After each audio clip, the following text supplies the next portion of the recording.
I'm hitting the Heard a button. mouse click. Oh, you did? That better have been the button. I did hit the button. Windows 10. No. There we go. Yeah, we hit the button. Okay, cool. Wow. What a way to start off, right? Okay.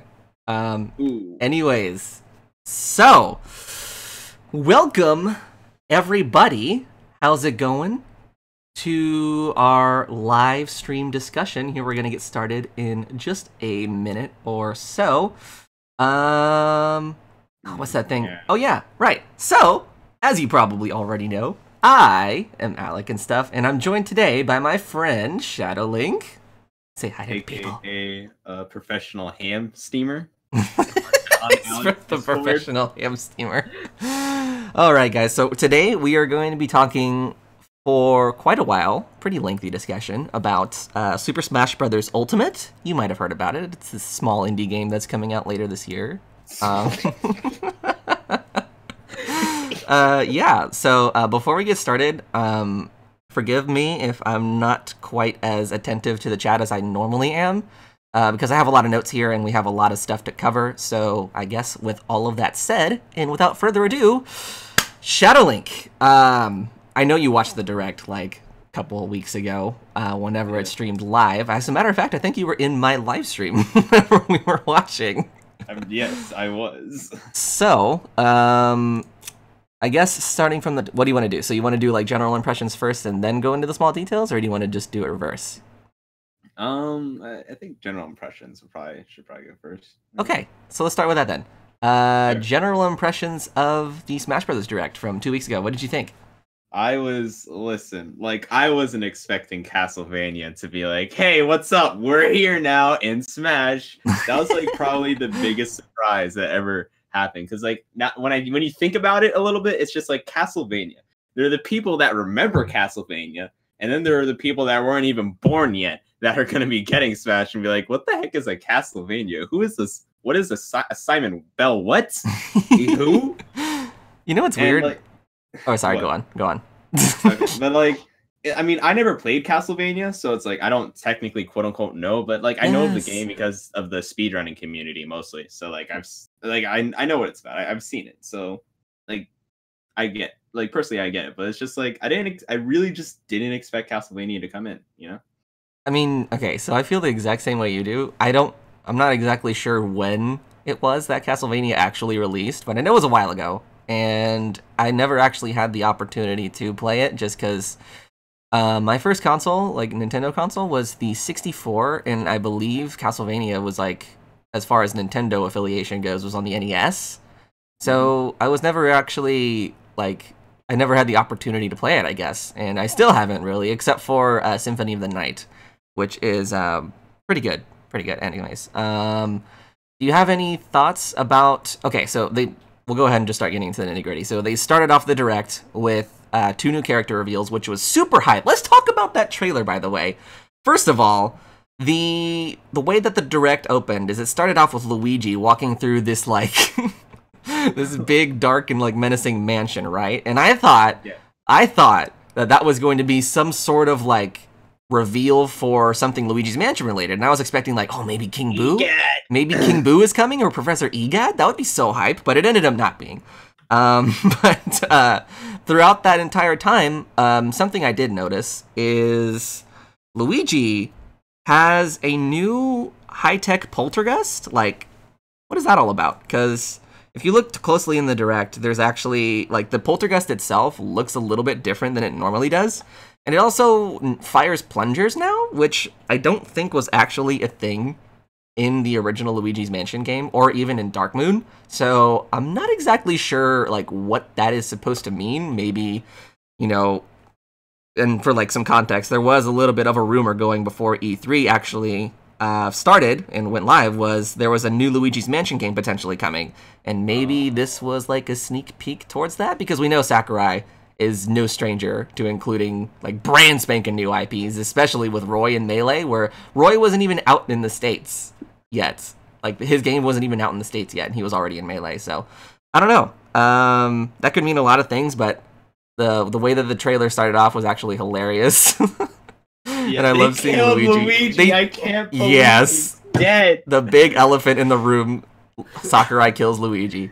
They killed Mario. They killed Mega Man. They killed Luigi. Who's next? Everyone. Who's next, Nintendo? Who? I ask you. They're just gonna kill everyone, and I'm gonna be sad. They did end up tweeting that he was okay though. So we're good. Yeah. It's a good thing they did that, or else I would have thought he was actually dead. But I forgot that they had to say that.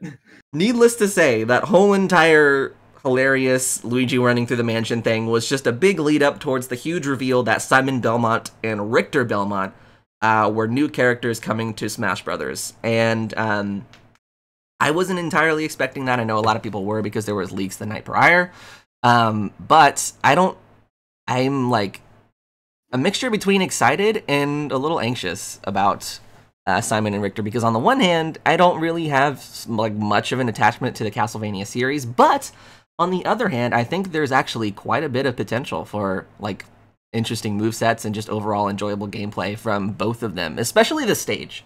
I think the stage that they're on is like my favorite. Have you seen the reach that they have though? I have.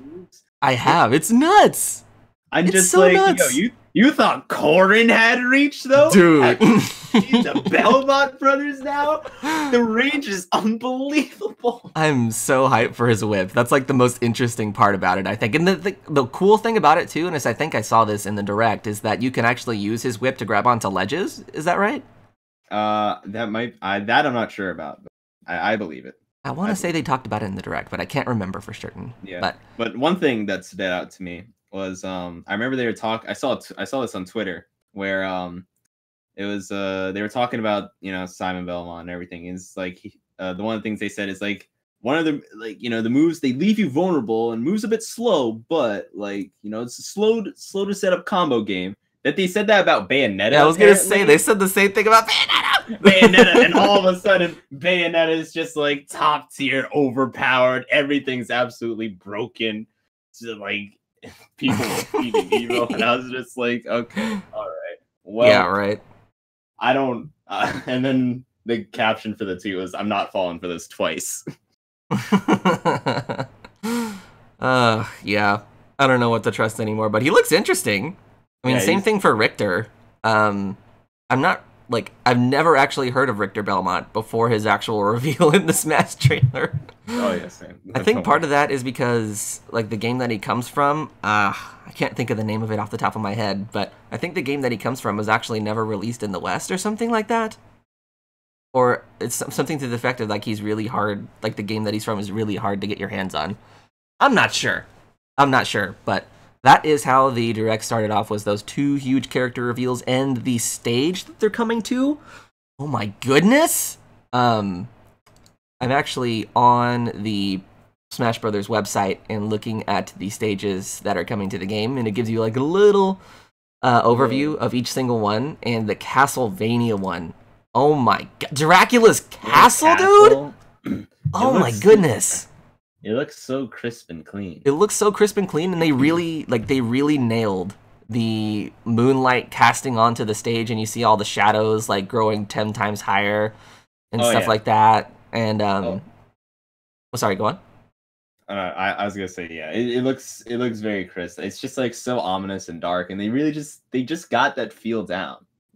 Like I've seen what Castlevania looks like, and like comparing what I've seen to this stage is just like huge HD remake, over just everything looks nice. Okay. Yeah. Just like it. Sakurai is very much a man for the small details. Like he pays attention to those. And one interesting thing to note about this stage is that actually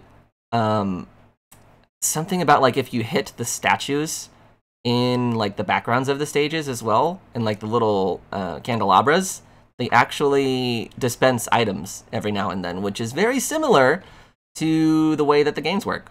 And I thought that was actually pretty cool. So instead of like items just appearing, you can also hit those, and then sometimes they'll dispense items, which is awesome. And also you have like different stage hazards. I think one of them is like that mask thing that was from the trailer. I don't think it actually attacks you, but it appears every now and then on the stage, as well as There's like that little Dracula? boss fight, Dracula, right? Yeah. Right? Dracula's gonna be in there. That's cool. Insane. I'm not exactly sure about the lore or anything. I don't know. I'm not a huge Castlevania fan. But one thing is for certain about me and Castlevania is that I love the music, and 34 tracks? Hello? Yeah, just as much as Alec is a sucker for good soundtracks, I am the same way. I love all the soundtracks. And like the more soundtracks we get, I'm just like, oh, more space on my computer is gone. Downloading soundtracks all day, every day. How many soundtracks did they say that they're having again? Like how many songs on the soundtrack? Like they I remember they gave us a number for it. It was just like over some ridiculous number amount of soundtracks. I was just like, oh wait, here it is. More than roughly 900 tracks. Oh yeah, it's nuts. That the whole game. It's nuts. Like 20 equals 28 hours of music. I'm so excited to listen to that soundtrack like in full when it comes out. Oh my gosh. Like I have a lot of different video game soundtracks stored on my phone, and I think the Smash Brothers ones are the ones that take up the most space because they're all so good. And I don't think people really give enough credit to the Smash Brothers team for how much they go and collaborate with like different different arrangements and like different composers. Sometimes, most of the time actually, they get the original composers of the tracks that they're remixing and work with them to kind of, I guess, stay as true to the source material as possible. And I think it's really, really cool that they do that because it really does the soundtrack well. Because a lot of the music, like even if it is remixed, sounds just as good, if not better, than the place that it's coming from. Yeah, like I remember when I was a kid and we were playing Brawl. I didn't have a Wii, so I always went to my cousin's house. Sometimes, like if he wasn't there, I would just go to like you know how you could like in Brawl you could choose the percentage of just like the rate of what music from what stage comes on. Oh yeah, yeah. Like sound selection. I would literally just sit there and just like listen to the soundtracks that I like. Not even just play the game. I would just be like, I just want to listen to this because it sounds cool. Are you gonna take your Switch with you and plug your headphones into it and listen to it like an iPod, like they did in the Direct? Oh my god, no. I can't do it. I don't know if I could trust myself to do that, to be honest. Yeah, I'd be too scared that, like, here's the thing. They advertise it with somebody like having a handbag with them to put it in. Like, I can't put this thing in like my pocket or anything. It's not that small. Yeah. So, can you imagine? I guess like if I go to school and like I have my backpack and everything, then it's all cool. But other than bringing it to school, I can't think of anything else anywhere else I'd bring it. I mean, thankfully enough for me, I do carry a bag around most of the time, but the thing I would probably be worried about is just, like, breaking it. Yeah. At least with my phone, I feel like it's compact enough that if I drop it, nothing's really going to happen to it, but with my Switch... It's precious. I don't know. It's precious. It's more precious to me than everything else that I put in my bag. Alec, can you imagine just the joggers that you see just like running on the sidewalks when you're driving by? Imagine having an iPod strapped to their arm. Just see a full-on Nintendo Switch just strapped to them, running around with that on. Here's something that the chat is suggesting. Imagine this. A guy... He leads all his way up to you at the airport, speeding along with his Nintendo Switch in his bag with his earbuds in.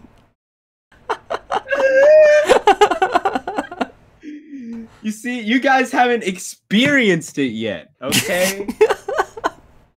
Alec should have just recorded that and just like put it up with this like E3 vlog. Just me rolling up to him at the airport. I don't even understand how this became a thing. Like, did we just talk about it that much to the point where like me healing is just like a thing? Because I mean, you guys aren't wrong. I literally wear my Heelys every time when I go to the airport. You don't understand all the looks I get and how great I feel just gliding to my gate without having to worrying about being late because you already know I'm going sonic speed. But still. all these plebs walking around with their feet, but you living in the year 3000 with your Heelys. I see you.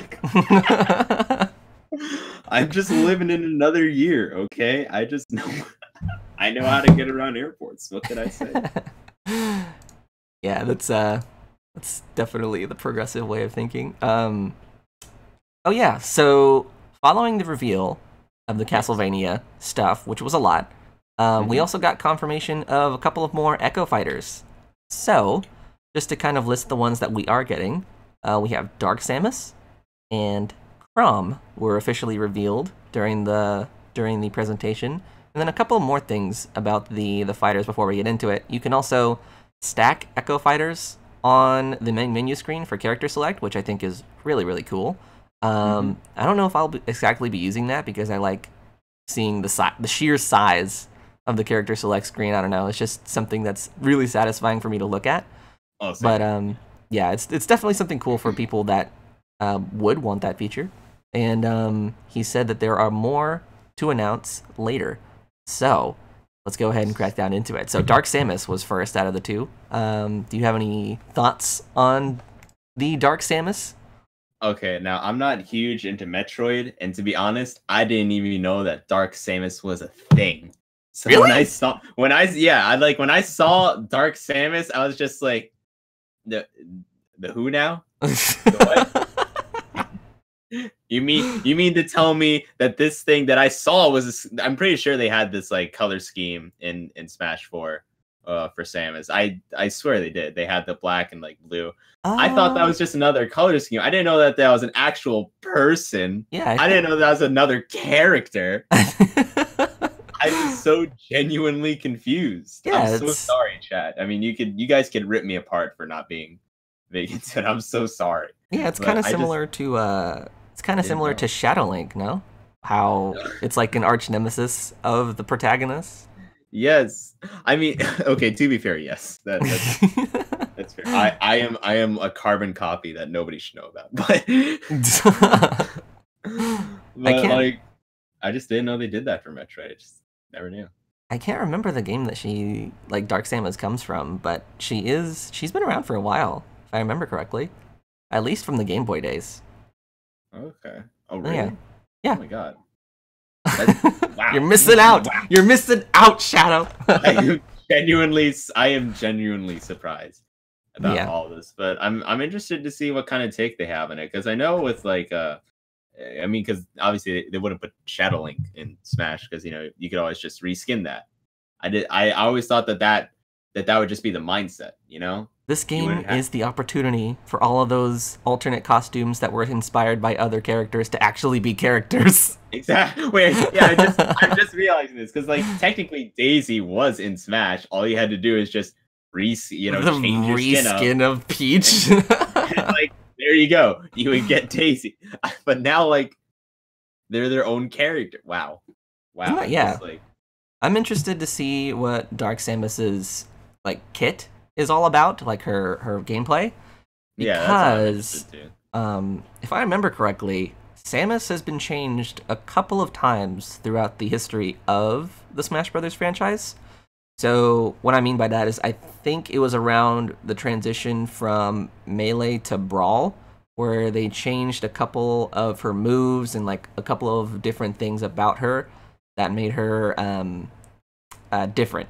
And I'm interested to see if whether or not they'll bring some of those old retired mechanics to Dark Samus and have that be part of her kit instead. Is it a him or her?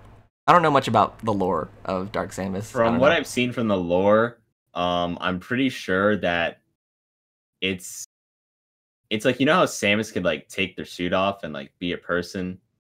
I don't think it's the same. Oh wait, I think Dark Samus is like a being. Yeah, it's just like the suit is the person. Like that's just. Yeah, you can't take the suit off. You're just gonna get like you're gonna get the bones and the muscle. Like you're not getting anything out of that. I'm pretty sure that's how it's going right now. I have no idea. I think that's a conversation that I'm not knowledgeable enough to have.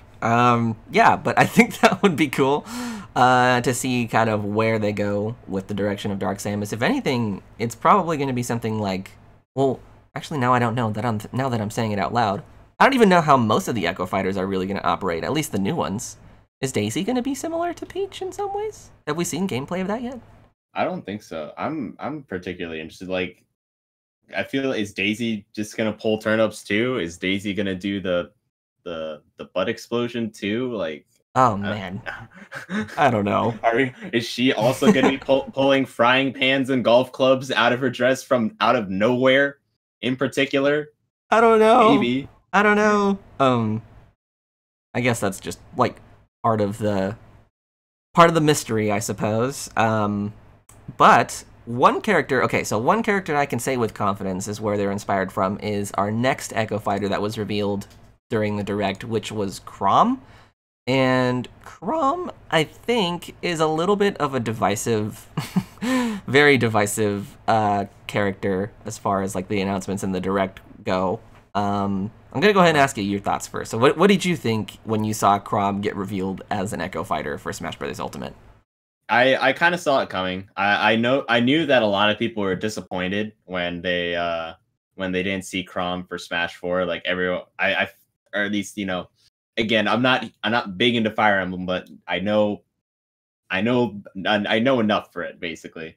But yeah, I think I saw it coming, especially since didn't Chrom like appear in like the victory screen for when you won with Lucina or something in Smash 4? Yes, he did. Yeah, so it's just like that. I feel like that was like the big hint to be like, okay, Chrom isn't here now. He's not here yet, but he's gonna be here like real soon. What are you talking about? He was in Smash 4. He had a Mii Fighter outfit. He had a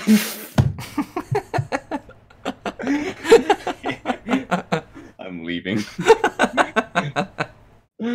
But I wasn't super surprised. I was like, all right, cool. People finally get what they wanted, you know? Chrom being here. Yeah. I think it was cool.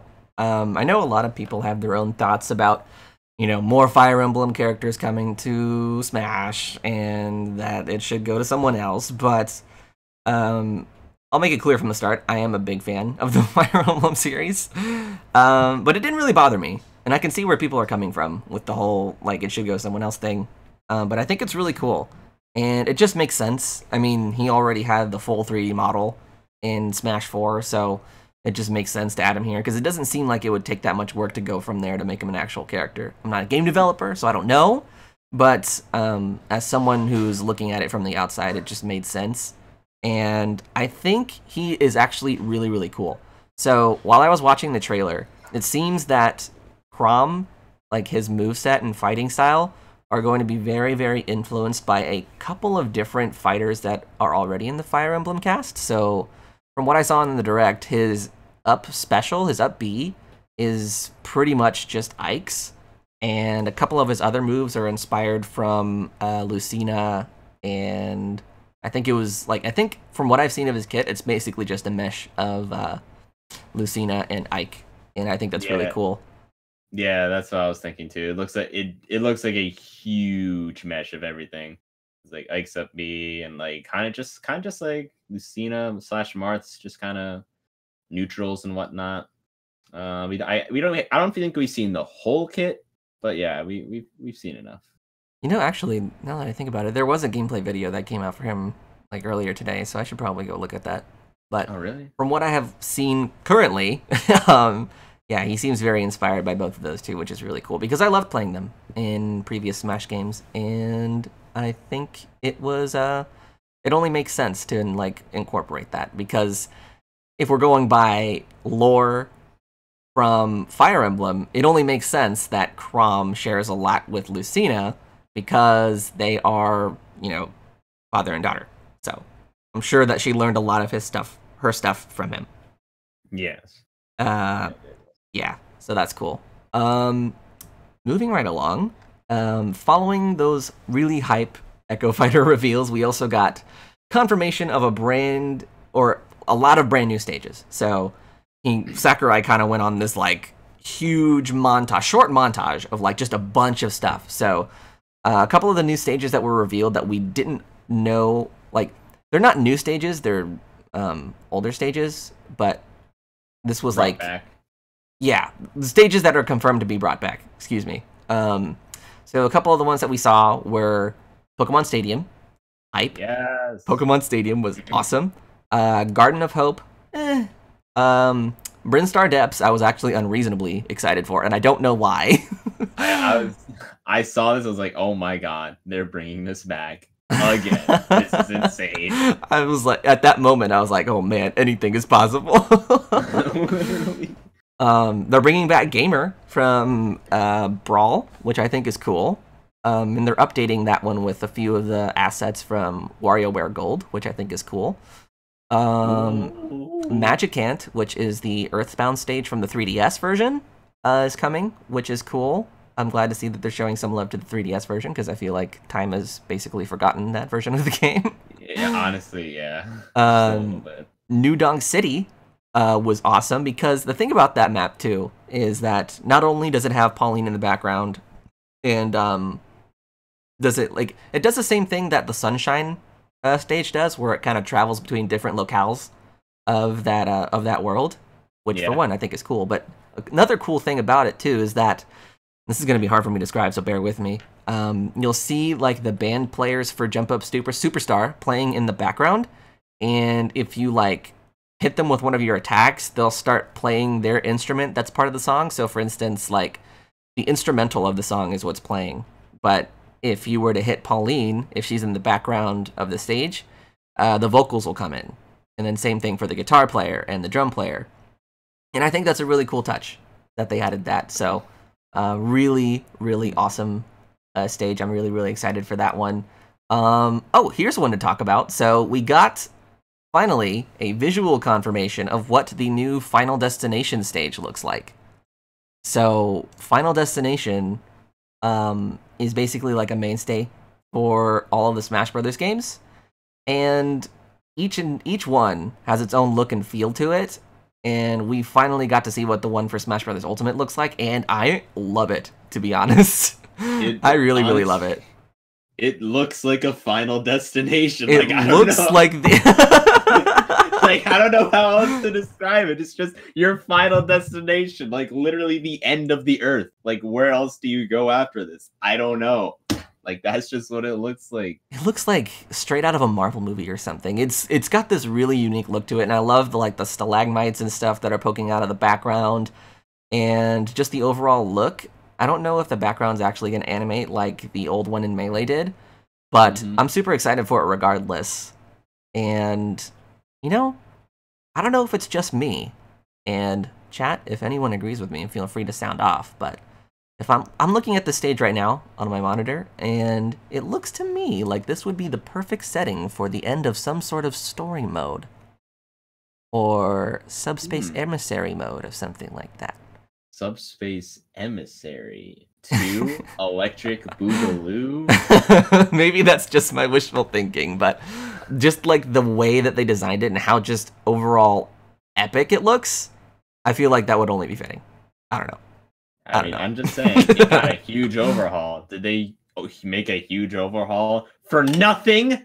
I think not. Actually, you want to know something? This is kind of skipping ahead a little bit, but now that we're on the topic, there was a couple of observations made during this last direct where a couple of the small little clips that were played in like some of those montages were showing like flat, edgeless versions of some of the stages. So like, for instance, one of them was the Dracula's Castle stage where you have just like this flat plane, and the gameplay that was being shown was one of the characters fighting Dracula.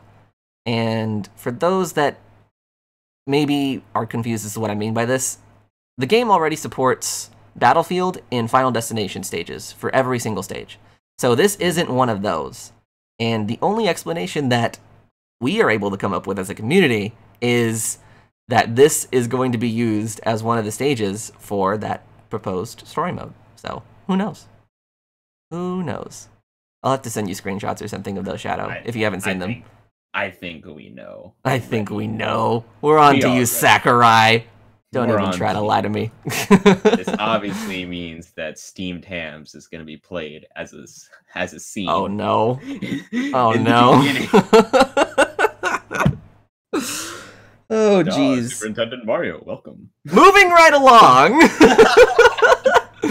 Just a couple of numbers to throw out, just because I find them interesting. 103 stages coming to this game, not including the Final Destination and Battlefield versions of them. That is nuts. And they're all going to be available from the beginning. And each stage is also going to support 8-player Smash. And in addition to all of those things that I just said, stages can also morph into each other. So this was actually a really, really cool feature that they talked about during the Direct, where you can pick 2 different stages, and it doesn't matter which ones they are. And at some point during the match, the stage will actually transform into the second one that you picked. So yeah, let's kind of talk about that. So 103 stages, that's nuts. I think that's actually I don't know if there's like a count for this or anything, but is that the most amount of playable stages that there have ever been in any game, like ever? As far as any game ever, I have no clue. Obviously, I mean, that's really high. It is pretty high. I'm like trying to think of like a bunch of games that I've played on like playable stages. Because like I can't think of anything that's got that many different stages you can play on. It doesn't even have to be a fighting game, just like any game. I don't know.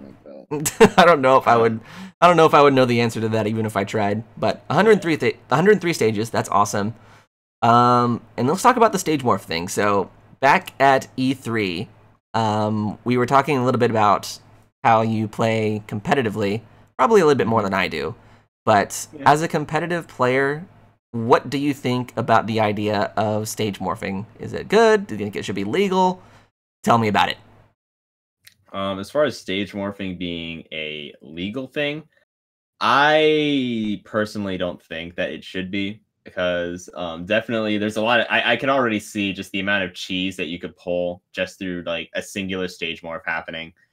I think it'd be interesting. I mean, it honestly, just because I say it shouldn't be a thing doesn't mean that it can't be a thing. I think it should definitely be tested out just to see how everything goes, and kind of just take it from there. I could see the general consensus of people saying, nah, we're good, we don't need that in competitive. But I mean, as far as just like as just like a mechanic in itself, I think it's super interesting, and I definitely want to try it out. Obviously, like I'll definitely like invite my friends over, be like, hey guys, let's play some Smash, and just do a bunch of stage warping, because I mean, to be honest, there's 103 stages. We're not gonna get through all of them like ever. But, so like I think definitely just having some fun and morphing between stages will definitely just shake it up for the casual scene a little bit. Do you think it's more of like just a casual thing and it should stay that way?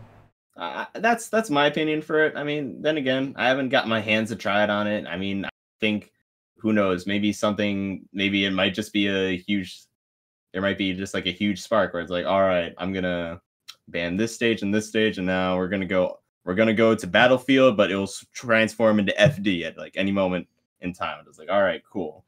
What about this? What about if you could turn off stage hazards for that particular feature? Then would you support it? I mean, it's just not like, I just don't have, it's not that I have a problem with stage hazards or anything.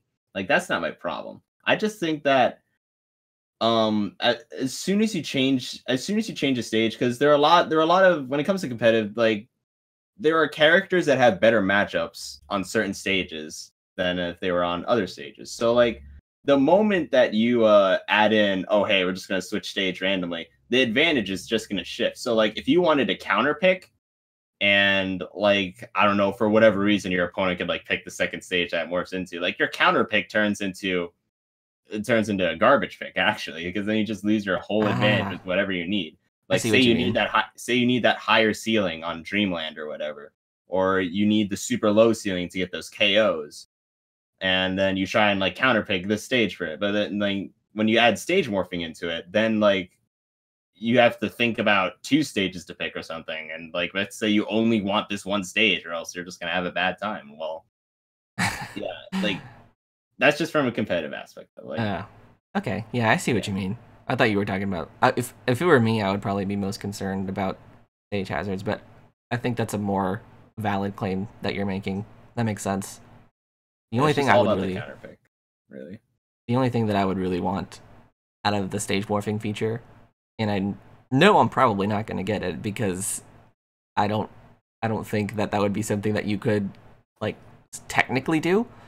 Is like a stage tour where it's like a stage on the select screen, right? And you pick it, and it'll essentially start you off on a random stage, and it'll basically just put the stages on shuffle using the stage morph feature. And you just like randomly change to a whole bunch of stage. Yeah, so imagine playing like, I don't know, like a 64-man stock match, right? And like throughout the entire course of that match, you see a good majority of all the stages that are in the game. I don't know. I think that would be cool. Not that anyone would ever use it, but that would be pretty cool. I mean, that would probably be a programming nightmare, but I mean, yeah, that's cool. That's what I was thinking. Okay, so the next thing he talked about was a lot of music stuff, which we already kind of covered, so we'll go ahead and skip that. A little bit more in terms of like competitive mechanics. So he went into like a little bit more about what you can do with some of the settings. So now the way that the game is laid out whenever you start a new match is the order of operations is you pick the rules, and then you pick the stage, and at the very last point you pick your fighter. I think that's a better approach, and I think that is very much geared towards the tournament scenes because that is essentially the order of operations that you do when you're at a tourney. So you establish the rule set, and then you pick your stages, and then you pick your fighters. Yes, God bless. Thank you. Which, like, if you watch a lot of competitive Melee, at the character select screen, both players will be starting off talking about like which stages they're going to pick and then which ones they're going to counterpick, and then they'll pick their fighter. So the way that it's laid out in Ultimate now actually makes it a lot more convenient for people that do play it competitively, which I think is cool. Following that, he talked a little bit more about sudden death, which I actually noticed this during E3. Sudden death now works a little bit differently. So instead of just dropping random bombs over the map after a certain period of time, now like slowly and steadily the camera for the entire stage zooms in. So I'd like both approaches are trying to achieve the same goal. They're both trying to force an engagement so that sudden death just doesn't go on forever. Yeah. I think the way that Ultimate does it now is actually a way better approach and doesn't really it doesn't incorporate as much RNG as the random bomb thing did. So like did you get to encounter that at all whenever you were playing the game? No, actually I don't think so. It was a decisive win either way. So you were crushing everybody. I see. I was just no. Okay, we played on Great Plateau Tower.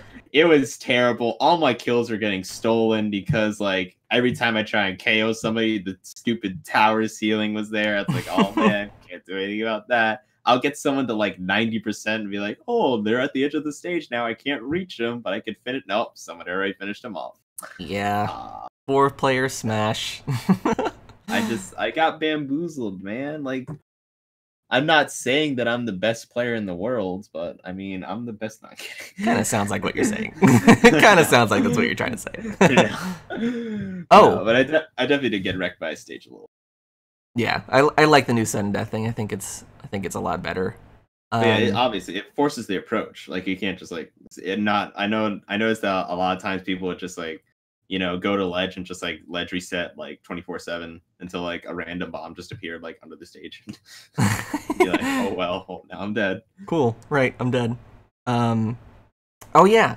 So, speaking of competitive play and like divisive topics, I'm gonna go ahead and let you answer this first, and then I'll say my thoughts because it's probably in the minority. But Sakurai talked a little bit about this new mechanic that you can incorporate into the games called chargeable final smashes. So, just to kind of give a little bit of a description for those that might not know, you actually have the option for final smashes now to set them to a meter.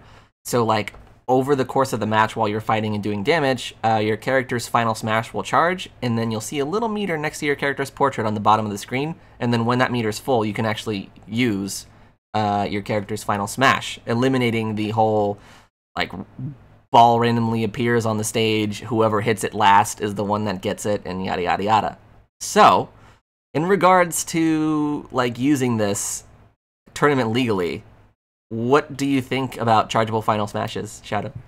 I am very mixed on this because I know me and Drew are actually talking a little bit, but I know that in other fighting games that they also have like, you know, chargeable like not final smashes but like specials basically they could use to dish out like a whole bunch of damage. And like since it's an HP fight, like let's like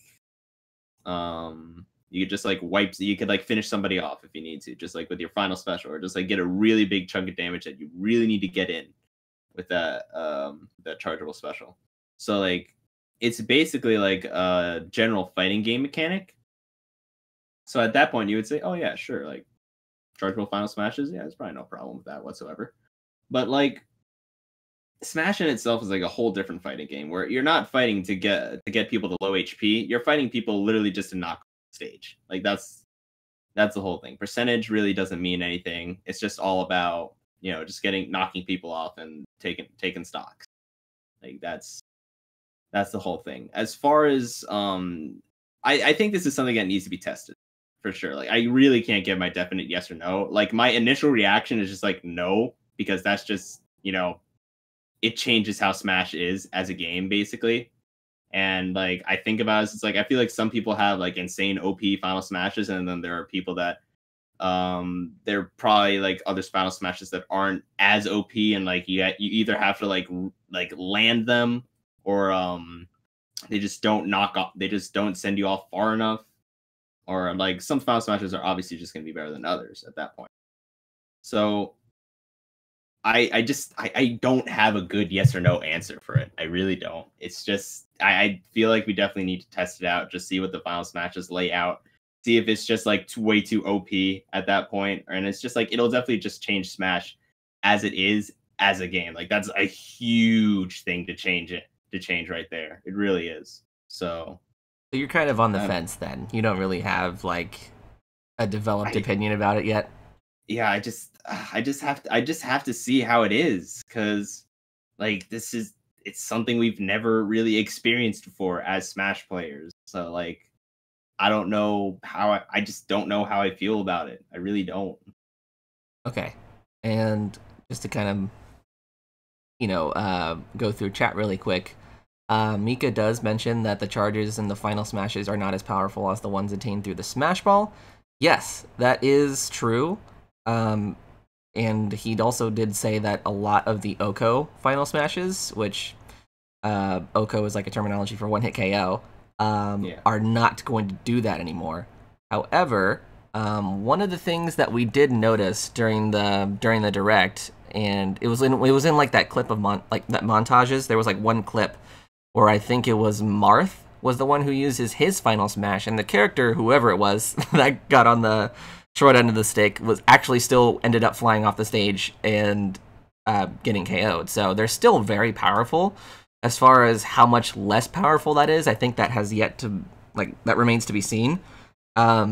So with that in mind, as far as like legality goes for like tournament settings, and I know that a lot of people are going to disagree with me, but I am fully behind the idea of Final Smash meters as an option for competitive play, because if you think about it, and I'm going to go ahead and relate this to Overwatch, you know, that's like so predictable of me, but in the game, in a game like Overwatch, right, you have these abilities called ultimates, which function the exact same way that Final Smash meters will, and I think if you're playing a game competitively, a mechanic like that shouldn't inherently scare you or like, what's the word, make you kind of hesitant, because you can always see it.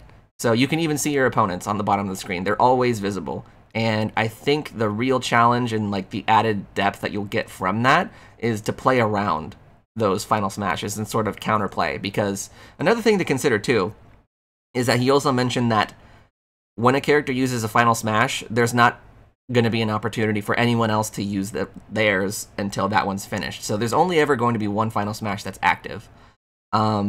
But I think considering the fact that you can always see them and they're always present, they're always visible, it allows for a lot more counterplay. So there's not really as much of an RNG variable there. So I think it would be really cool to see that introduced into the competitive play scene. And I think it would be a wonderful thing to see how like high level play incorporates that into their matches and stuff like that. I'm not really sure where I'm going to end this thought, but I think it would be really cool and really dramatically change the way that we see and view competitive Smash as a whole. So it would give the game like its own identifying factor, and I think that would be cool to see. So yeah, Final Smash meters, I'm behind it. Yeah, I think also now that we're talking about it, when it comes to like lower tier characters, a lot of the times they're just down there because they don't have a lot to do against higher tier characters and like matchups right now.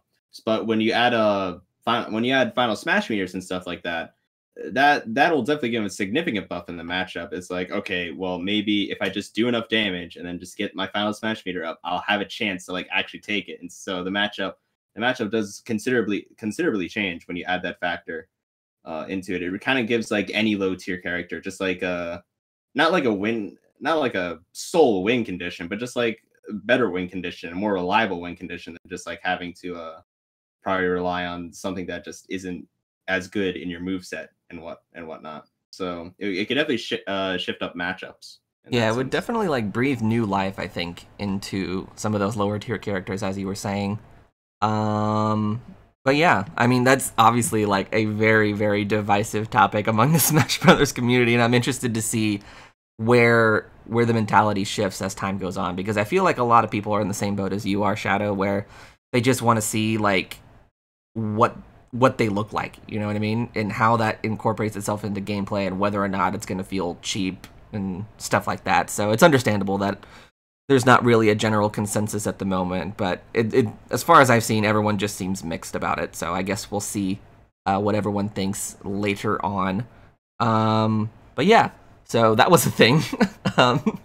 Moving right along, Sakurai also went into a little bit about some of the other modes that are coming to Ultimate. So the first one that he showed off was Squad Strike, which to me seemed a little bit similar to games like Soul Calibur and like Tekken. When you take those games online, you still have 1v1 matches, but there's like a lobby and like a queue. So like, you know what I'm saying? Like how whoever wins that matchup plays the next person in queue, and then so on and so forth. And if you lose the match, you get placed at the bottom of the queue, but everyone still spectates the match, I think.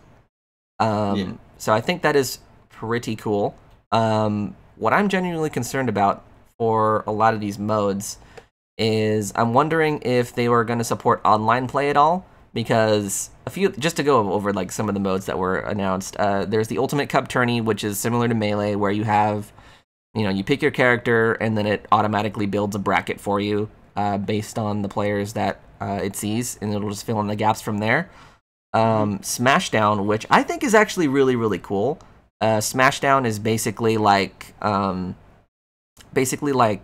a lockout elimination kind of mode, where you pick your character, and after each succeeding round, the characters that you played prior are not going to be available anymore. So if you or me were fighting, and I picked Lucina, you picked Young Link, the following match, we wouldn't have those options anymore.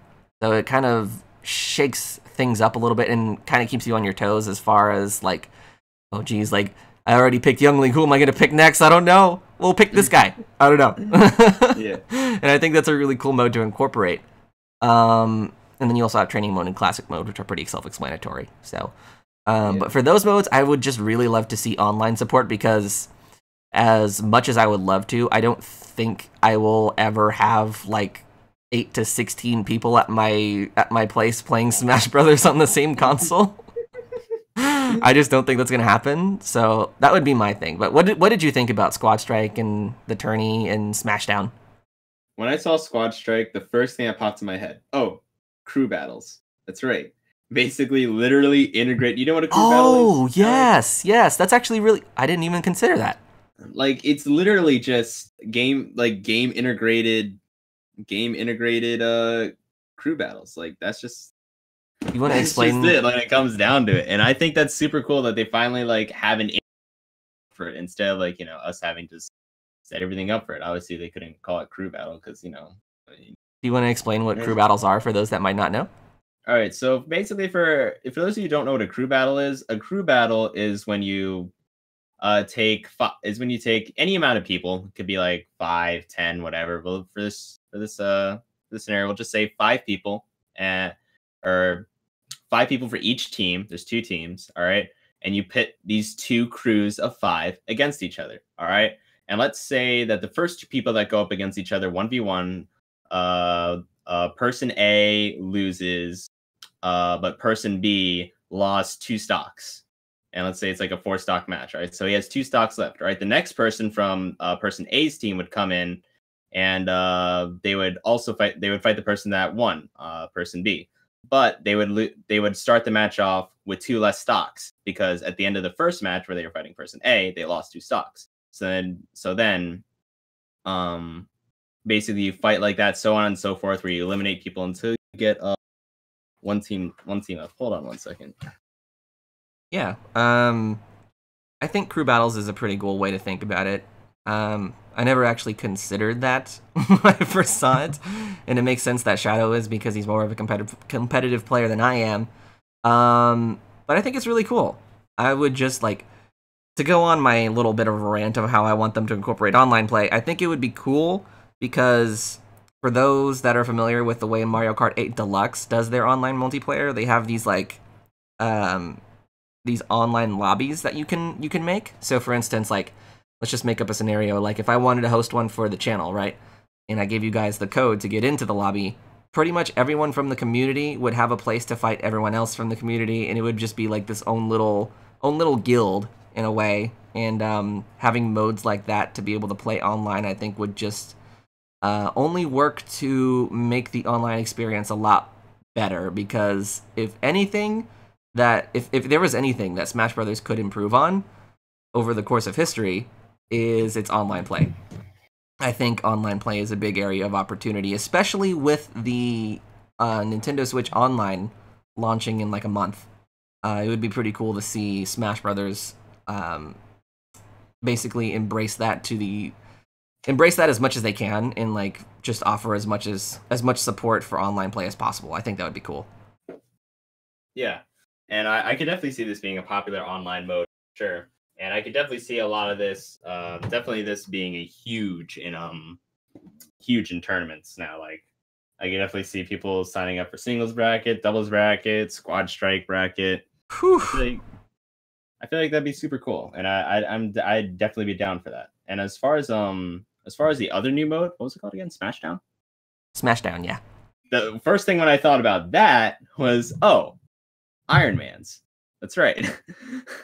So basically, for those of you who don't know what an Iron Man is, I don't even know what that is. Okay, so this happens at Smash tournaments. It just doesn't happen as often. But basically, 2 people, 1v1, they pick 5 characters, all right?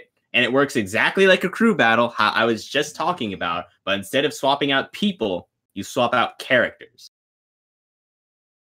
Oh, well, yeah, that makes sense. It's basically a copy paste of like, I see. Okay. Yeah. So like, this isn't a huge copy paste because like, obviously when the battle ends, you can't pick either character. Like, but like that's basically the basic idea that I got from it. So yeah. I feel like a lot of these new modes that they have are like, they're not like copy paste like of what we thought of, but they're basically like just Smash like community inspired modes is what I think. At least that's my opinion, because this is just everything just seems insanely similar. So it's just like, oh yeah, community inspired this, and like that's great. Like I love that. I'm glad that we were able to influence. That we were able to have such an influence to the point where it's like, oh well, now this is an actual game mode. Surprise! It's like, oh, it's so cool. It's awesome. We actually like. We progressively have done something as a community, and that's great. And yeah, I'm a fan. I'm loving both of these. I'm definitely gonna be playing these modes a lot. So being the more competitive player that you are, do do you think you're going to find a lot of value in the new revamped training mode, where it'll show you like knockback angles and stuff like that? As far as for me, I personally I don't do a lot of research on hitbox and like angles and whatever. I like to play by feel a lot. I don't want to think about it too hard, or else I'm just gonna get my mind's just gonna start hurting like a lot. But I know there are a lot of people that are like theorists and whatnot, and they want to experiment with the character and see what happens here and there when they do this in the training mode. And I know that with especially with Melee, they've like modded the game so much to the point where you could, when you're like doing training modes or whatever, you're just fighting CPUs, you could turn on, like, you could toggle hitboxes, you could toggle if you did L cancel properly or not. There's a lot of things that you could toggle to where you could like improve your gameplay while also seeing, you know, everything that your character does hitbox wise and whatnot. So I think that maybe for me it won't help, but for a lot of people that I know that really go hard in on like knowing exactly how much the character is going to send flying, or like exactly at what % is this lethal or whatever, it's going to help them immensely. It's gonna be great. So I think definitely for as a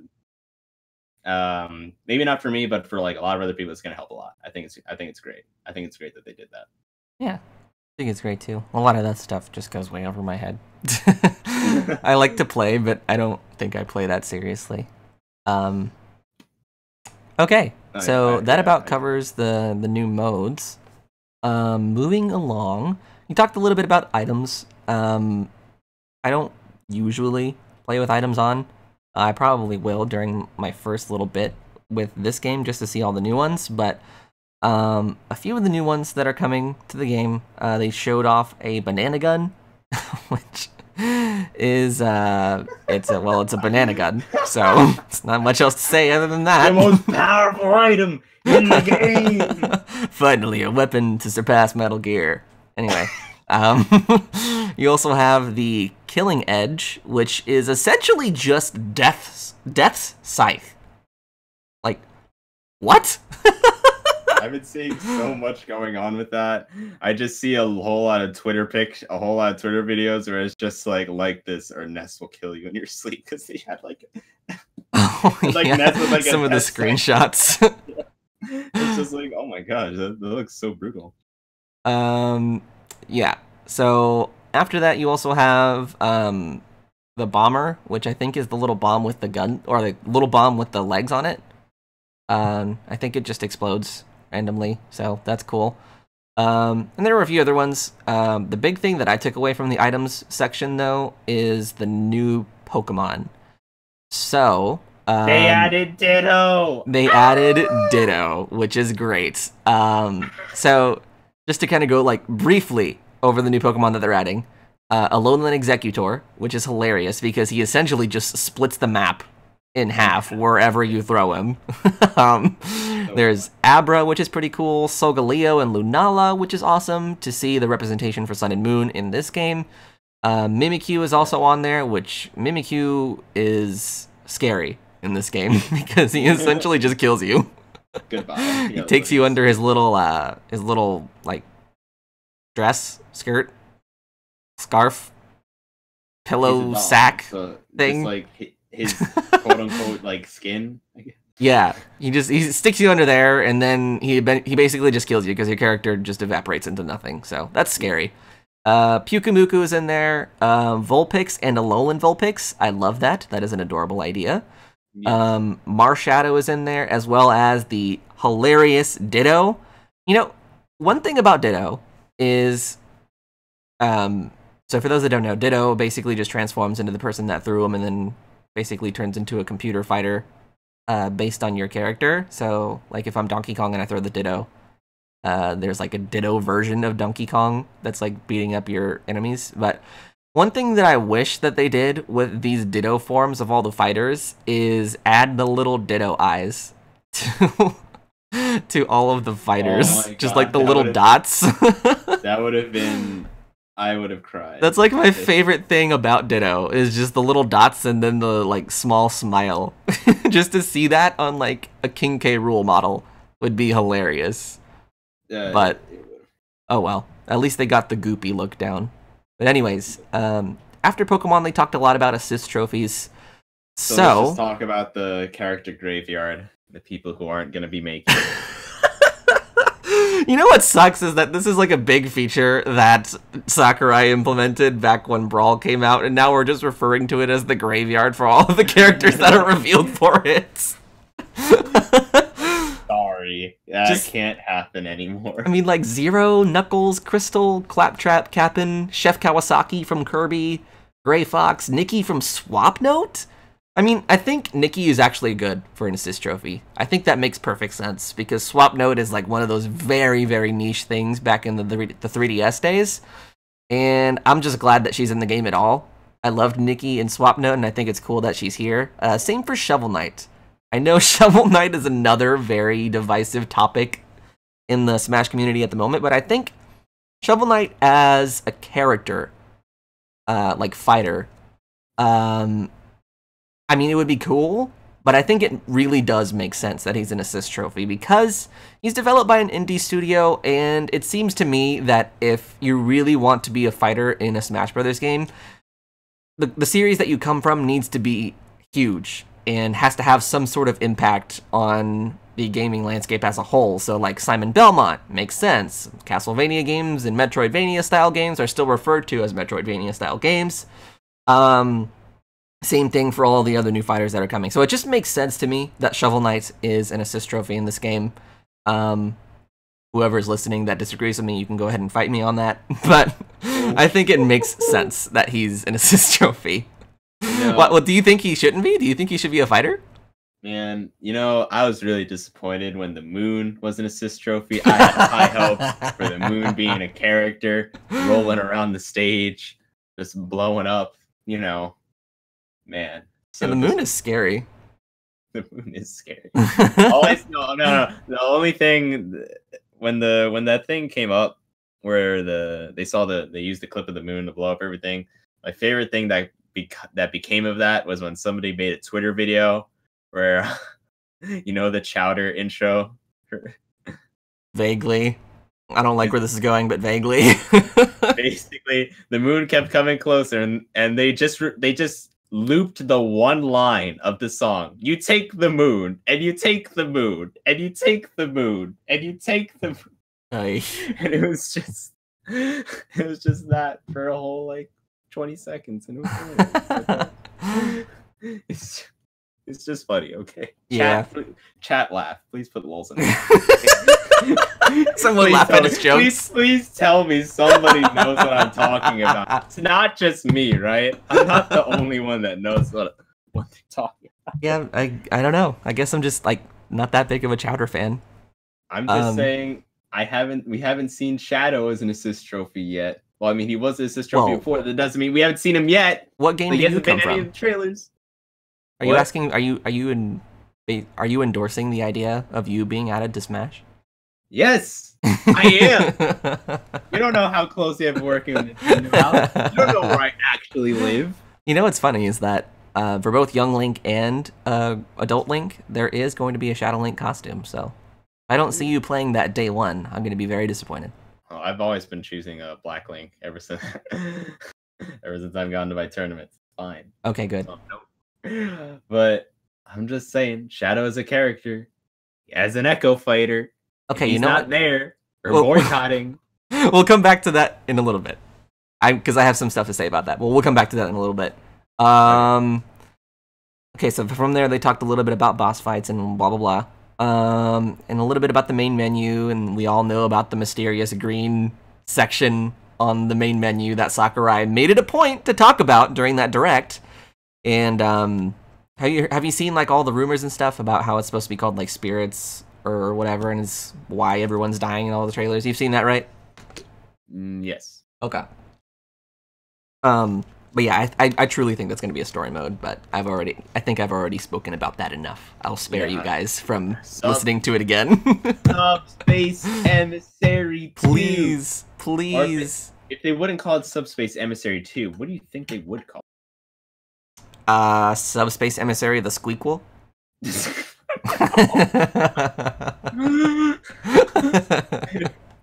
I don't know, but I'm interested. Like I'm waiting, Sakurai. I I'm feel like that's interested just too. gonna blow up the whole community as soon Oh, as the internet's gonna blow up if that's what it is. But the whole internet's just gonna explode. I Like your guess so. router that you have chilling there is just gonna light on fire. And that's when you'll know that Subspace Memory 2 has been confirmed. I guess we'll see. And then Sakurai ended the direct thanking everyone for tuning in and hoping that everyone's excited. But the weird thing about it is that the screen started shaking, and I was like, oh no, what is this? And then it immediately transitioned into the last one more thing, the lovely, amazing thing that I live for, the one more thing on every single Nintendo Direct, which ended up being a character reveal for King K. Rool. What are your thoughts on that trailer? Because I know I loved it. I felt so baited. I was just like, oh, is there a new character? Oh no, it's just King DDD. Oh, is that Shadow behind? Oh my God, it's King K. Rool, what the heck? I mean, me personally, I'm not super invested in Donkey Kong, but I mean, I thought that was kind of wild. All right, that was just like, you know, the ace up your sleeve that you pull out at the very last minute just to surprise people out of nowhere. It's like, oh my God, that is like the perfect thing, I think, for the Smash Direct to have ended on, is just King K. Rool being revealed. I mean, I love Donkey Kong. I love the series. I don't play it quite as much as others, but I was heavily advocating for the idea of King K. Rool as soon as people started talking about it for ideas for like Smash 4 DLC. And we kind of got that in the form of a Mii Fighter costume. But yeah, King K. Rool Mii Fighter, I'm okay. Because well, the weird thing about that is essentially the Mii's wearing his skull on his head. I thought that was weird. I mean, not like his crown or anything. Like the top half of his skull was just on the Mii Fighter's head. It was weird. But yeah. So King K. Rool, I'm really excited for. And that trailer, I absolutely loved. I am living for the memes that are coming out of that trailer. More specifically, the DDD faces, which I'm going to go ahead and post it in chat. If you're a sponsor, you actually have access to that little emote there. Because I loved it so much, I made it an emote. But I love the DK and Diddy faces that they make. Right? Yes. Oh my God, their eyes popping out. It was just such a memeable trailer. Like it was. God. And I see in chat that some people are kind of suggesting other ideas for Donkey Kong fighters that could have been in Smash. I was like, if you were to tell me before that direct started, like, hey, there's a Donkey Kong fighter being revealed, I was going to think along the lines of, oh, Funky Kong, because it makes sense, because Tropical Freeze just released on Switch, and there was a whole Funky mode tied to that, and I think it would make sense for Nintendo to want to market that a little bit and kind of support that idea, and really integrate Funky Kong more into, like, the Donkey Kong universe, and that didn't happen. King K. Rool is actually revealed instead, which I am perfectly okay with.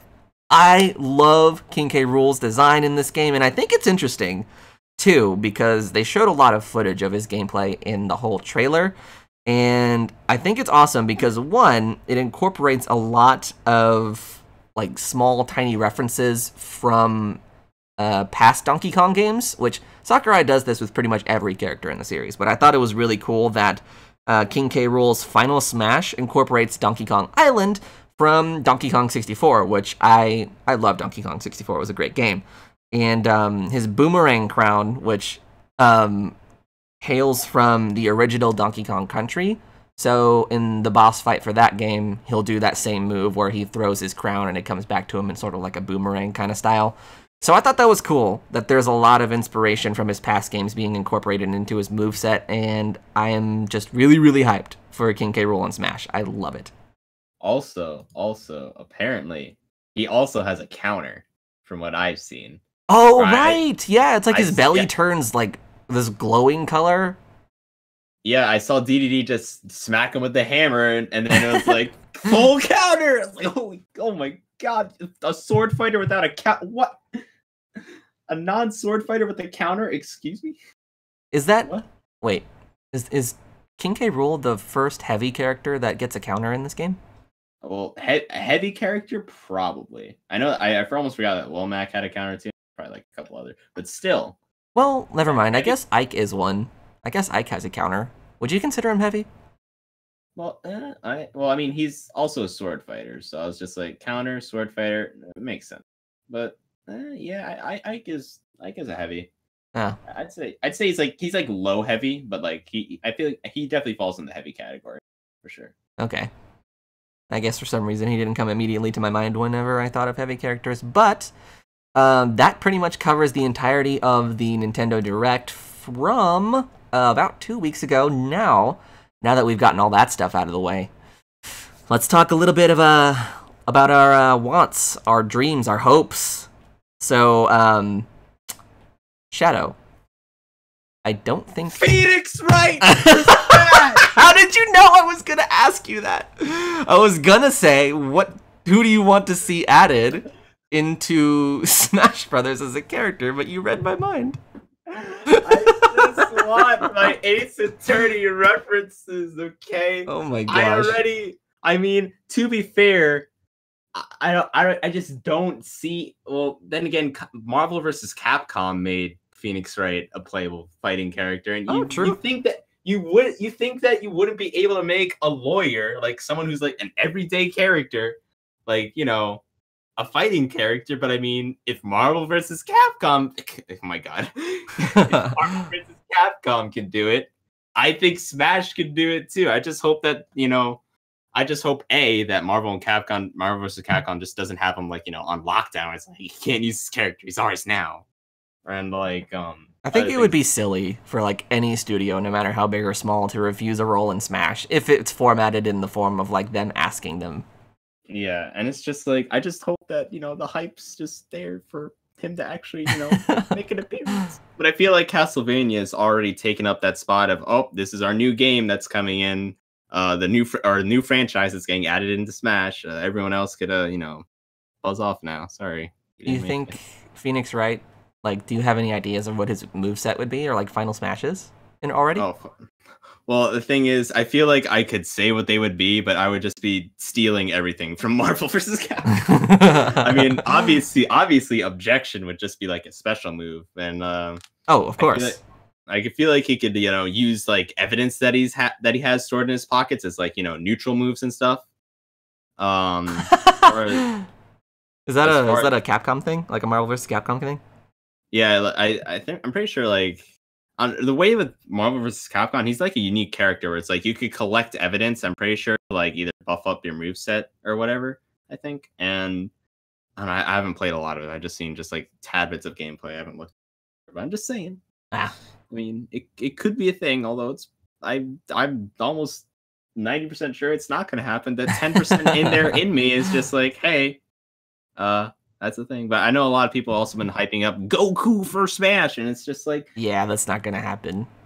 Yeah, it's just like, this is a video game. Yeah, well, yeah, the thing about that is he's not even a video game character. He's an anime character, and there's no anime characters in the roster. Yeah, I'm just like, I mean, if you really want to shake up the Smash community, now, if you want to see your router light on fire twice, you get Subspace Emissary 2 confirmed, and you get Goku confirmed for Smash.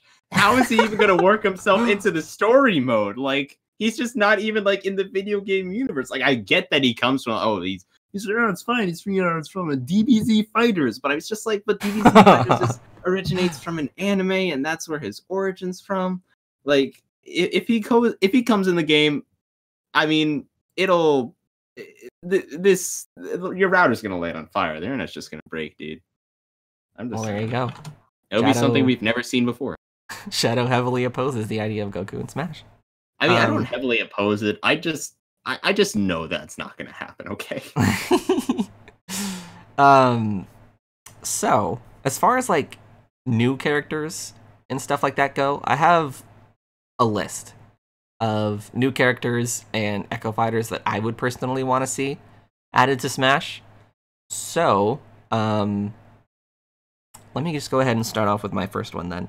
So, as far as, like, Echo Fighters go, I think it would make a lot of sense to add someone like Shadow the Hedgehog to the game, because a lot of the trailers and a lot of the cinematics that we've seen for this game so far have had this almost laser focus on the whole heroes versus villains aspect. And Shadow is, I wouldn't really consider him a villain. But to see, like, here's my dream scenario. Like, a new trailer comes out for Sonic the Hedgehog, and you see him running through green hills, and he stops all of a sudden, and you hear this voice off screen, and the camera focuses in on Shadow the Hedgehog, and they have their like normal, like their normal banter of like just giving each other business, and then like from up above you hear a third voice, and it's Dr. Robotnik, right?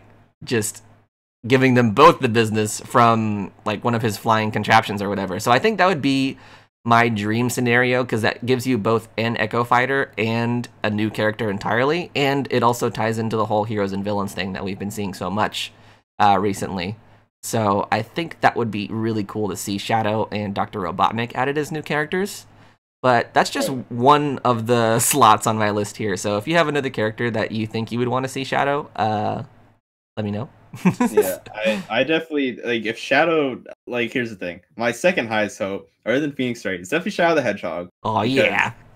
You know, obviously, if you guys don't know, my name doesn't originate from Zelda fully. The name ShadowLink originates from my two favorite video game characters of all time. We got Shadow the Hedgehog and Link. Oh. They combine those two together. I didn't know that. Fun fact. Yeah, it's a fun fact for those of you who don't know. Like, that's the way that I got my name. I always thought that was more based on like the Dark Link fights from Zelda. No. I mean, that's just the general consensus of how people think. I mean, I don't blame them. That's just, you know, how it goes. But it's like a fun fact about me. Anyways, yeah, Shadow the Hedgehog, Echo Fighter. Like, please, Sakurai, if you're listening, I will donate my kidney. Okay, I want this really badly. Here's and a as question. far as like, oh, actually, go ahead. I was gonna say, and as Robotnik, I could definitely see Robotnik in just like literally see him as a mech character, you know, where he's just like always in his mech, and like, you know how he is in Sonic Adventure Battle 2? That's how I imagine he would be in Smash. Or like, just like the way doing this whole Bowser Jr. is. Yeah, exactly. Except it's an Eggman mech, and that's how it goes. Here's a question. I actually didn't know you were such a big fan of Shadow the Hedgehog, but I guess this helps. Do you have a preference for which version of Shadow the Hedgehog they would use? Whether it be the one from his game or the regular Sonic games? You know, that really edgy GameCube game that released years ago where he had guns? Okay, don't at me, guys, but I genuinely enjoyed Shadow the Hedgehog, the game. I thought it was okay. I thought it was really cheesy. I loved it, though. I played through that game so many times. Okay? I tried to get every ending possible, even though like I was terrible with it. Like there's this one stage I legitimately just couldn't beat, so I gave up on the dream of getting all the endings. So sad. But I just feel like then again they had Bayonetta, and that was like super M-rated. Yeah, that was the one that nobody thought was gonna happen, but it did. Yeah, so I mean I feel like they could add in a mix of both. I mean, then again, is like Shadow the Hedgehog like canon? Like, does that fall in with like? I don't think so. That whole like PTSD story of like him watching a murder, I don't think that's part of the Sonic universe. No, that actually happened. I know that because they referenced that in Sonic Adventure. Yeah, they referenced that in Sonic Adventure. Oh. I remember that happening because I remember the great CGI they had with Shadow the Hedgehog, and then the god-awful CGI they had with Sonic Adventure. I was just like, it left quite the impression on me. I couldn't forget it. So, like, it's happened, but I mean, like, I had no idea that scene was actually something that's part of his story. Wow. I thought that was a Shadow the Hedgehog game specific. Well, alright then. You know, I just, you know, there's just a lot of things I don't know. Honestly, if it's Nintendo, I think they're just gonna put Shadow Echo Fighter and like not give him any guns or anything. Or they could give him that for his final Smash and like be super edgy about it, and I would be like, yeah. You know, if anything, if they bring back anything from Shadow the Hedgehog, I think it should be like his final smash is he incorporates his motorcycle somehow. Oh, I think that would be so cool. I would die. I would die. No, they should include like the God, what is the evil guy's name? The freaking alien guy. I don't even know his name. I don't know. Yeah, but incorporate that. No, I think his final smash should just be Chaos Blast. Oh, there's an idea. I think that's what it should be. If they incorporate anything at all, I think that's the most viable thing that they would incorporate with Shadow. Well, there you go, ladies and gentlemen. Do you? Because I have a long list, and you can just give me permission to go on my tangent whenever you see fit. But do you have any other characters that you would want to see added, whether it be as an Echo Fighter or as a new character? Tracer for Smash. Oh my gosh. That would be okay, I guess, but not gonna happen. I mean, people have been talking about Skull Kid for Smash. Oh, I'm pretty sure. Yeah, there's an idea. So I mean that could be a thing, but I'm pretty sure he already exists as an assist trophy. I'm not sure if he would make a comeback after that, but I don't know. You never know. Something that's actually been in my mind.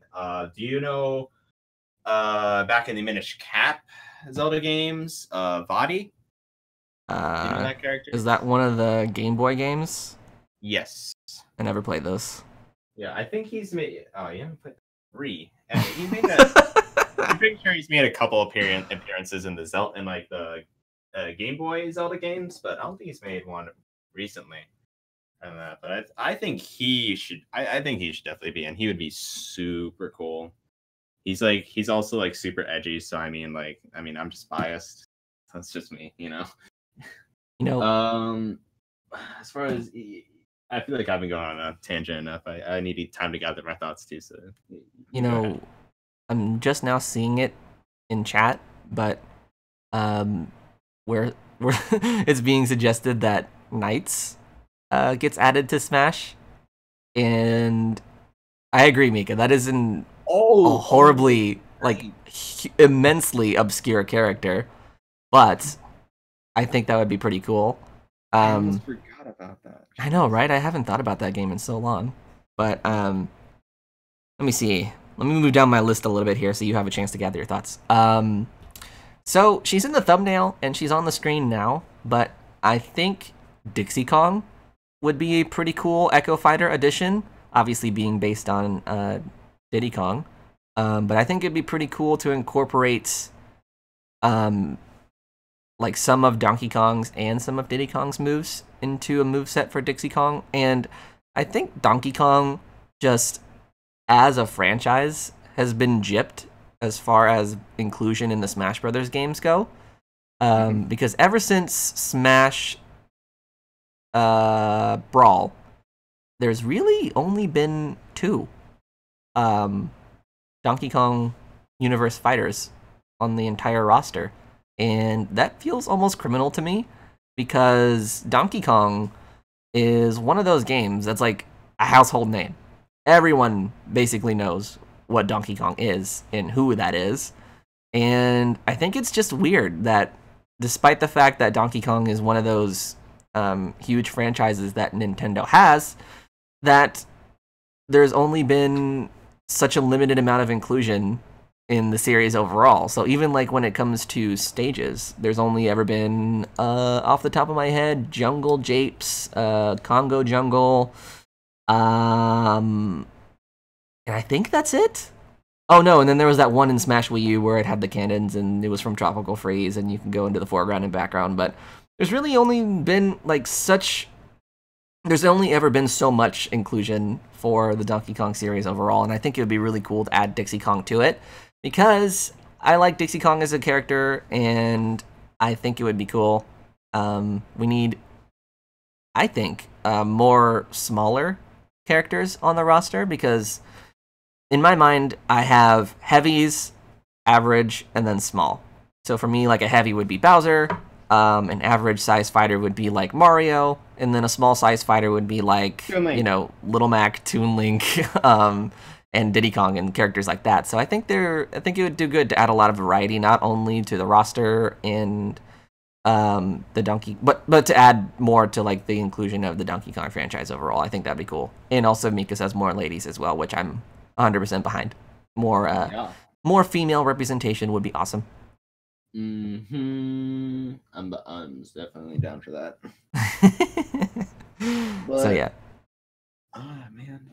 Oh yeah, she did do well on the Smash ballot too. So there's that. Wait, what? Like Who? Back when Knights? The Smash ballot, Dixie Kong. Oh yeah, that's back when that was a thing. Oh my god. Yeah. I forgot that was a thing. Like I just didn't know. Okay, yeah. But yeah, I'm behind this. Yo, Hilda though? Hilda for Smash? Please? Hilda? Play Link Between Worlds? Yes? No? Okay, so I'm gonna be honest with you here. As far as like Zelda goes, I generally tend to avoid like the 2D ones. Just for a frame of reference for the future. But this one was for the 3DS.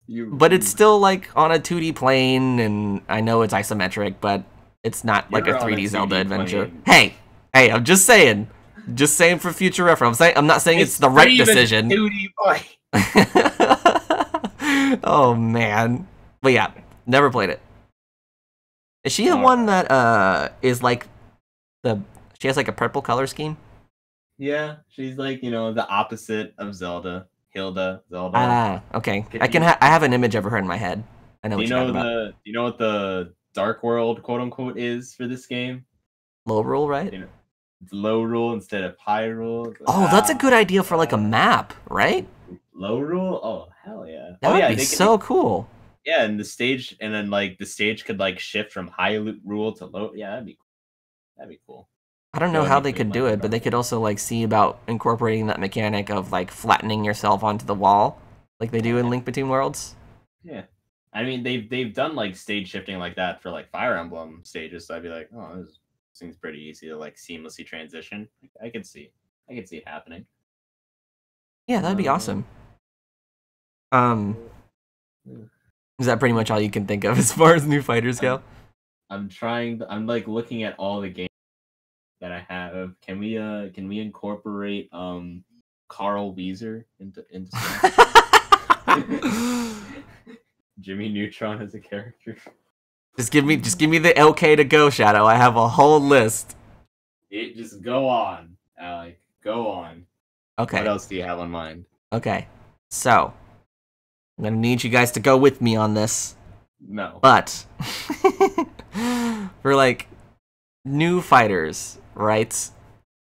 I think it would be super cool to add the chorus kids from Rhythm Heaven to the roster. Who from the what?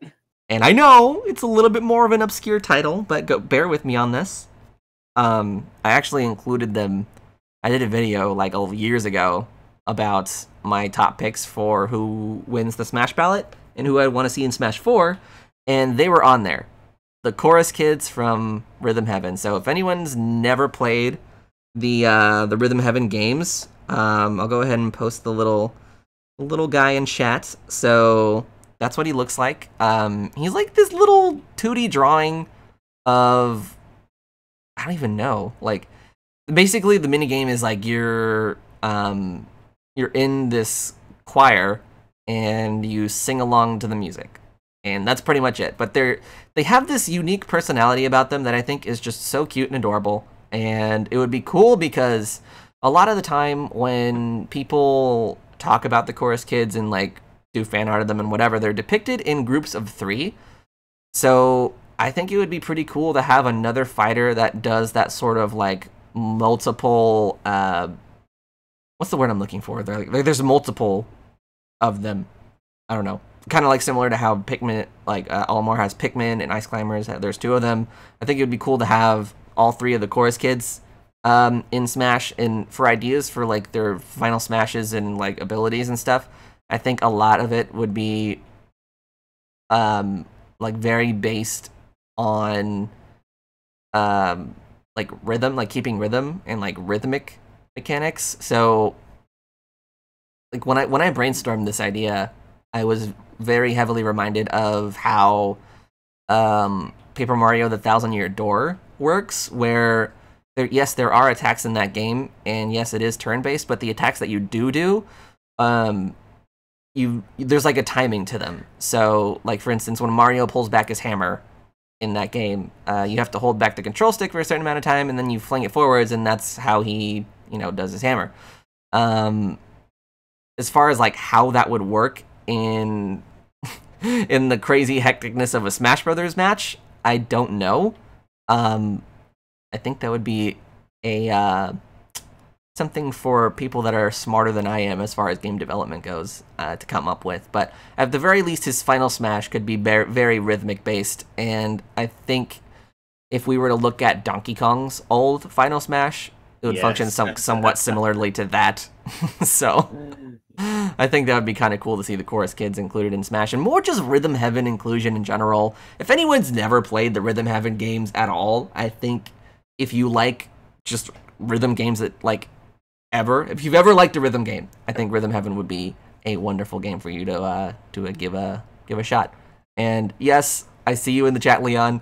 It is very obscure and probably better suited for an assist trophy, but this is my list of dream characters, so I figured I'd add them as well. But yeah, so Chorus Kids is one of them. She's been revealed as an assist trophy already, but I thought Crystal would have been a cool fighter to have for more Star Fox representation. Assist trophy graveyard. You know who would be like on the top of my list? I'm kind of saying them out of order, but who would be on the top of my list is Cooking Mama. ShadowLink. Whoa. I don't know about what you said, but I think Cooking Mama would be an amazing choice for a Smash Brothers character. Cooking Mama was like this old DS game that got several games afterwards, but nowhere near the amount of popularity that the original one had. But Cooking Mama would be hilarious, and to see her included in Smash, I think it would be amazing. Her final Smash would obviously be something cooking related, and I think it'd be cool to incorporate not only in her final Smash, but like in general, to just have like several different animations for all of them. So for Cooking Mama specifically, I would think like there was one where she like throws everyone into a pot, and then another one maybe she's beating everyone with a whisk or something.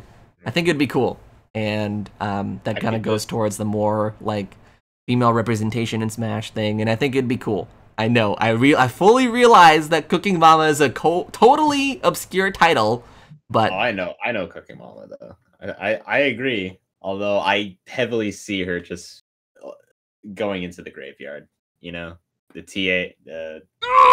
Yeah. If we're being realistic, yeah. I could just see that. Just like, I don't know. I could see like her popping in. All of a sudden, the background turns into a Cooking Mama game, and then just I don't know, stuff happens from there. But Mika that's says just cooking my people. highest expectation for her. Mika says Cooking Mama chasing people around the stage with a meat cleaver. That would be terrifying. Don't you mean Mika Sailor Moon chasing me around with a pair of scissors? Thinking emoji. Don't you mean Seymour Skinner chasing down Superintendent Chalmers with steamed hams? Thinking emoji. So, that's pretty much my list.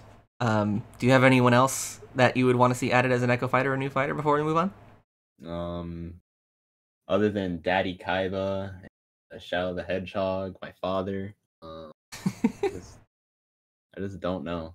I just legitimately don't have anything on mind. Mostly what I have on mind, I've been watching way anime, so I'm thinking anime characters. They're like, oh wait a minute, Smash games, not gonna happen. I'm sorry.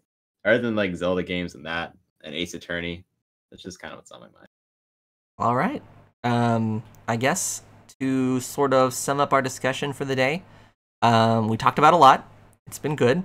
But before we go, I want to ask you, Shadow, and I'll go ahead and follow up with my thoughts after you're done. But what are your general thoughts and impressions, and just like what do you think about Smash Bros. Ultimate as a game? Just lay it on me. Le Omni. So I think that this is gonna be the smashes of all smashes. Okay, because there's a lot of community inspired modes that are coming in, new modes like in Smashdown and Squad Strike. I'm sorry, I'm trying to think the actual names for them. They've pretty much just said, all right, let's bring in everything from the old games and bring him back. When I saw Young Link come in, I legitimately lost my mind. Oh yeah, I was there. I watched that first trailer. I was like, I thought they killed him off with Toon Link. I didn't think he'd actually come back, but he's here.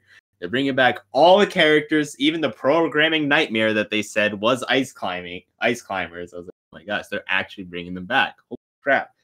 Like, it's just, if they bring in if they just finish it off with Subspace Emissary 2 and they just finish it off by telling us, yeah, Subspace Emissary 2 is confirmed. Like, that's it. I do not need another Smash game ever again. Like, that's all. It's a wrap. We're good. And I feel like Sakurai is just gonna be like, all right, I'm done. No more Smash. It's Smash Ultimate now. Like, it's over. We're good. Well, I could totally see Sakurai just like cutting it off after this, because there's just so much new stuff like happening right now. I'm just like, oh my gosh, I can't handle this. If we're being honest, Sakurai says that after every single Smash game is developed. I know. He said that after Smash 4. He said that, but I mean, I just don't see us getting another Smash game for a long while after. Just like, I feel like there's a long extended break after Smash Ultimate comes out. I think so too. I mean, if it were true that Sakurai was to say that this is the last Smash Brothers game that I'm going to be working on, because obviously they're not going to stop making Smash games, but he can stop developing them at any time. And I think if this was truly his last Smash Brothers game, I would be perfectly and 100% satisfied, considering all the things that he's bringing to it, like, you know, all the new stages that are coming back, as well as all the old ones.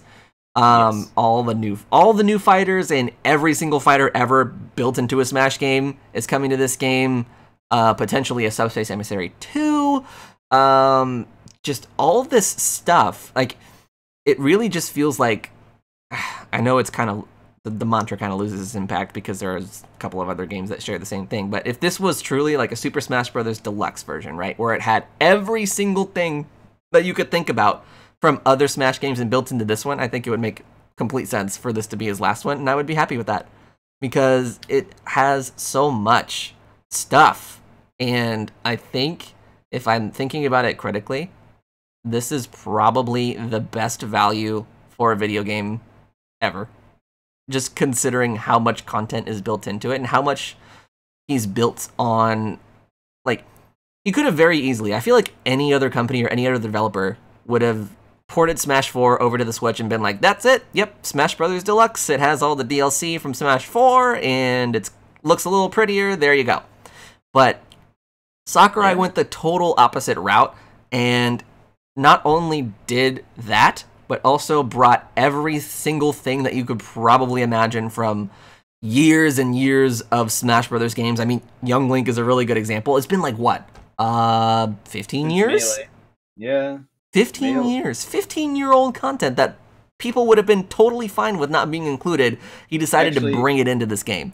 Actually, 17 years, I think. Oh my, even better. Even more of an example of how Sakurai just, it really seems like this game, more than any single Smash game prior, is the one where they're really listening to the community and seeing like, okay, what do you guys want? You want everything? Boom. There you go. What else do you want? More competitive formats and more ease of customization for tourneys? Boom. You got it. And I think that's just a really, really admirable work ethic that he has. He, as Mika said, I don't have any clue when this man sleeps, but he really, don't ask for anything from me ever again. And I'd be fine with that. I'd be fine with that. If he was like, you know what, that's the last one, never ask me for anything ever again, I'd be like, okay. Okay, Dad. Whatever you say. I'm good. This is all I'll ever need. But this game is truly, like, truly as it says, Smash Brothers, this is the ultimate Smash Brothers. With now, this is gonna sound so weird and so much like a contradiction, but I'm gonna say it anyway. So, with all of that said, I do think, and I know we haven't seen everything yet, I do think that this game, if I had to nitpick anything, could use a little bit more brand new content.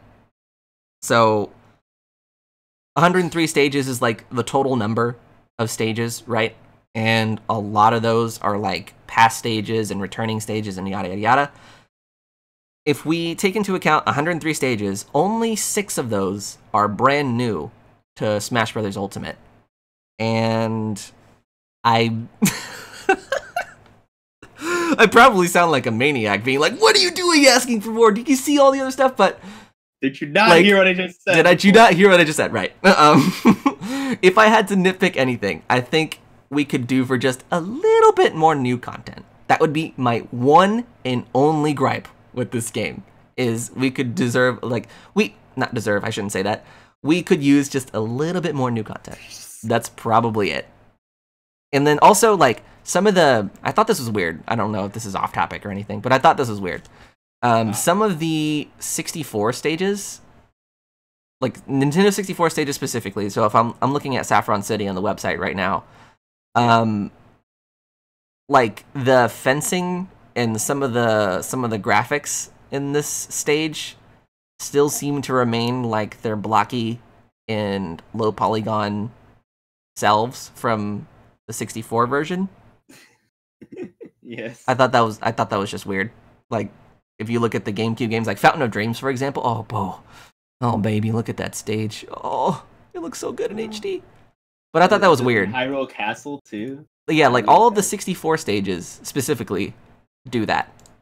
I don't know if that's just to maintain like the same feel of the 64 game or whatever, but I thought that was interesting. But yeah. Anyways, I think that pretty much wraps up my thoughts on Smash Bros. Ultimate as a game. I love it. I'm super excited for it. I don't think there's any more that I could ever ask for, but if I ever did have to ask for anything, I think it would be more stages. More new stuff. If I could ask for anything more, I would just want more. That's basically what I just said. That's basically what I'm getting. I mean, I don't want to ask for more, but I just want to ask for. Okay. Oh, that kind of leads me into my last point for the day. So if we're talking about asking for more and like more content that's going to be revealed, when do you think that is going to be? Because we just had a direct 2 weeks ago. When do you think we'll see more Smash Brothers content? Because there's bound to be one before the actual game release. It's either going to happen in September. I'm calling it now. So you thinking like September, October? Yeah, I'd say between it has to be in one of those months. I doubt it'll happen in November, because at that point, prepping for launch. Oh, it's so weird thinking about how close this game is. Yeah, it's just, oh wow. If I had to, it's so. If I had to put all my chips on the table and bet all of my eggs in one basket, I would say that we probably get a new content reveal of some sort before the end of September. September 32nd. And I'll say that during that time, like whenever that update does drop, I think we'll get confirmation of, let me see, how many fighters are in this game total so far? Let me see. Let me pull it on the website really quick, because we're really close to 70, which is crazy to say out loud. So yeah, if we go all the way down, I think we'll probably get 1 new fighter and 2 more Echo fighters. And then it would be a clean 70 fighters in this game.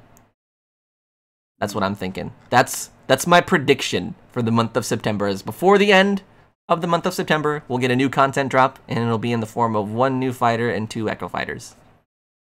If we were to get specific with my predictions. So, there you go. Yes. There's more to come. There's more to come, people. There's more to come. Private for Smash. Oh, jeez. And I'm just gonna taunt the entire time. You're a third-rate duelist with a fourth-rate deck. Shut up, Mokuba. All right, you guys. I think that pretty much brings us to the end of our discussion. No, we talked about pretty much everything there is to talk about. as far as Smash Brothers Ultimate goes. Oh my god, we've almost talked for 2 hours. 2 hours! Craziness. What? Yeah, so I guess before we take off for the day, I want to give a huge shout out to everyone that's tuned in live and was watching this live right now. Thank you all so much, chat, also, for dealing with me. And I feel bad because I haven't really been paying attention to you guys too much, but thank you so much. I've been seeing you regardless of the fact that I haven't been acknowledging it. Thank you all so much for tuning in live, and everyone watching archive, thank you so much as well. And then very lastly, thank you so much to ShadowLink for joining us for this nearly two hour long discussion about a children's fighting game. Who, me? Thank you so much, Alec, for having me on here. I appreciate it. It was a lot of fun. We need to get you on here for more content. I'm gonna make that happen. I'm gonna make it a promise. Alec's gonna kidnap me and use it for content only. You know, fun fact, you can't see it right now, but Shadow's in my basement as we speak. Help me. He's trying to escape, but I have to keeping the door shut. He can't leave. Anyways, with that said, before we take off, do you want to let the people know where they can find you and where they can follow you on the internets? Yeah, follow me on twitter.com/itshadowlink. Find me on YouTube, youtube.com/shadowlink, twitch.tv/shadowlink. I'm everywhere, guys. You do a lot of Twitch stuff. Yeah, I do a lot of streaming stuff. As far as YouTube goes, I'm getting back to that. I actually made a whole Google sheet about everything, like my whole schedule, what I'm gonna do. I just need to actually do it. You know? Yeah, I feel that. What do you got going on your Twitch recently? Like, what's the recent playthrough recently, like, other than Ocarina of Time? Yeah, I mean, I've been doing a lot of Ocarina of Time. I'm doing a lot of Pokemon. Kind of where I started on with Twitch, where I did a lot of Pokemon stuff. So if you guys like Pokemon, you guys just like playthrough content in general, that's just kind of what I'm all about for now. I'm still just, I know I've been on doing this for a while, but I feel like I'm still trying to find myself as like a streamer and content creator. But yeah, that's just kind of what I do. I love interacting with chat and everyone. I love just talking with people. So like, if you want to hang out with me, feel free to hang out with me. I'm definitely here to chat up a storm. Well, there you go, everyone. ShadowLink's a cool guy, and I'll put his link to his Twitch in the comments and the description down below. So if you want to follow him, just click that. And I think with all of that said, what do you say we end the stream? What do you say we keep it under 2 hours? All right, guys. Well, we're going to take off for the night. Thank you all so much again for tuning in. Thank you to ShadowLink. And anything else you want to say before we take off, Shadow? You're an odd fellow, but I must say, you steam a good ham. Oh my gosh. Okay, well, anyways, as always, everyone, of course, I'm alecandstuff. I'm ShadowLink. Yeah, there you go. It's ShadowLink. I will see you all again real soon. Bye. Bye. Bye. Bye. Bye.